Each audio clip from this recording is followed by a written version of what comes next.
book I'm going to talk about today is Just Kids by Patti Smith. This is a really beautiful memoir of her time with her best friend Robert Mapplethorpe in the late 60s and 70s New York. The reason I was first drawn to this book was Patti Smith is one of my favourite musicians in the world, and Robert Mapplethorpe is also one of my favourite photographers. So they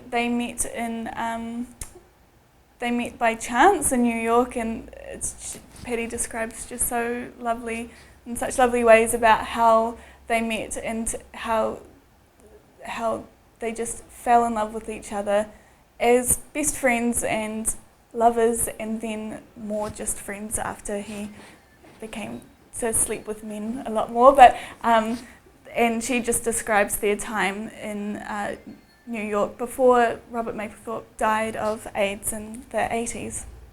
Patti Smith was born in Chicago, but she grew up in New Jersey, and she got into some trouble and got pregnant and had a baby and adopted the baby out and decided she needed to move on. And when she was 19, she went to get on a bus to New York. She went to the bus station and she had the exact amount of change for the bus and got there, and then the prices had gone up for the bus to New York. So she went to the phone booth and went to call her parents to come pick her up, and found a wallet on the ground, and that had the exact amount of change she needed to go. So it's just so amazing how she got there. She lived on the streets and through Central Park, just made lots of random friends with homeless people, and she just stumbles across people and really falls in love with them and finds them really interesting no matter where they're from.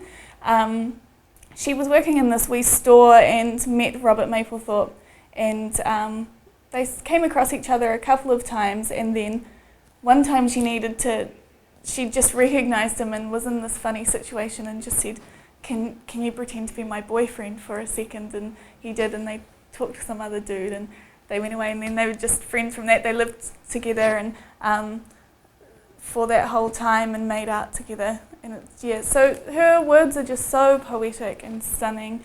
The book is just beautiful hardcover, stunning pictures. My favourite pictures are these ones. She puts the pictures just beautifully side by side of them when they're children. She compares their lifestyles when they were younger, and then gets on to how they meet and things. So the photos are just really beautifully placed. I really like when they talk about the photo when it's on the page rather than having all the pictures in the middle. But I would really recommend this book to read, especially if you're fans of these guys. But if you're just wanting to get an interesting insight into some really stunning people who just think that art and photography and making things are the most important things that you can do, it comes before food or anything. I think anyone would find this really interesting. It's an easy read. It's just really quiet and beautiful words, and you can tell that she just loves him so much, and he was so special to her. And it's just a really stunning story to read about a beautiful friendship.